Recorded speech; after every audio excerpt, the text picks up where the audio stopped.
અને અમદાવાદમાં SG highway પર બેફામ ડમ્પર ચલાવનાર ડ્રાઈવરની ધરપકડ કરાઈ. પોલીસે ડમ્પર ચાલક વેલારામ કારસુવાની ધરપકડ કરી છે. ડ્રાઈવરે પૂરપાટ ઝડપે ડમ્પર ચલાવી કારને ટક્કર મારી હતી અને કારને ટક્કર માર્યા પછી ડમ્પરને ડિવાઈડર પરથી કુદાવી અને તે ભાગ્યો હતો.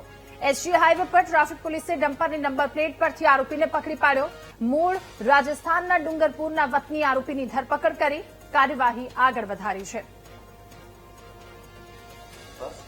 એક ડમ્પર ચાલક જે દેવનગર પાટિયાથી આવતો હતો અને પોલીસે પૂરપાટ ઝડપે આવતો હતો.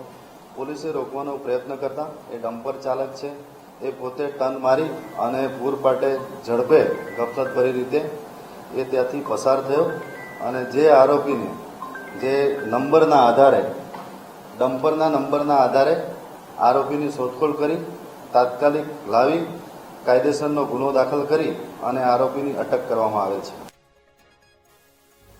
ત્યારે ડમ્પર ચાલકની અટકાયત કરવામાં આવી. આ બંને દ્રશ્યો ટીવી સ્ક્રીન પર આપ જોઈ રહ્યા છો. પૂરપાટ ઝડપે ડમ્પર ચલાવ્યું હતું. પહેલા એક કારને અડફેટે લીધી અને ત્યારબાદ ડિવાઈડર કુદાવી રોંગ સાઈડ પર આ ડમ્પર ગયું હતું. જોકે આ કાર્યવાહી ત્યારબાદ પોલીસે કાર્યવાહી હાથ ધરી અને આરોપીની ધરપકડ કરી કાયદાનું ભાન કરાવ્યું છે.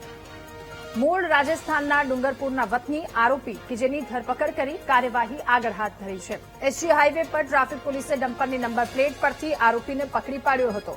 બેફામ ડમ્પર ચાલક કે જેણે અન્ય રાહદારીઓના વાહન ચાલકોના જીવને જોખમમાં મૂકી જે કરતૂત કરી હતી. ત્યારબાદ હવે પોલીસ હવાલે પોલીસે આરોપીની ધરપકડ કરી છે. કાયદાનું ભાન કરાવ્યું. મૂળ રાજસ્થાનના ડુંગરપુરનો વતની આરોપી કે જેની ધરપકડ કરી કાર્યવાહી આગળ વધારી છે. અમદાવાદ એસજી હાઈવે પરનો એક કિસ્સો સામે આવ્યો હતો.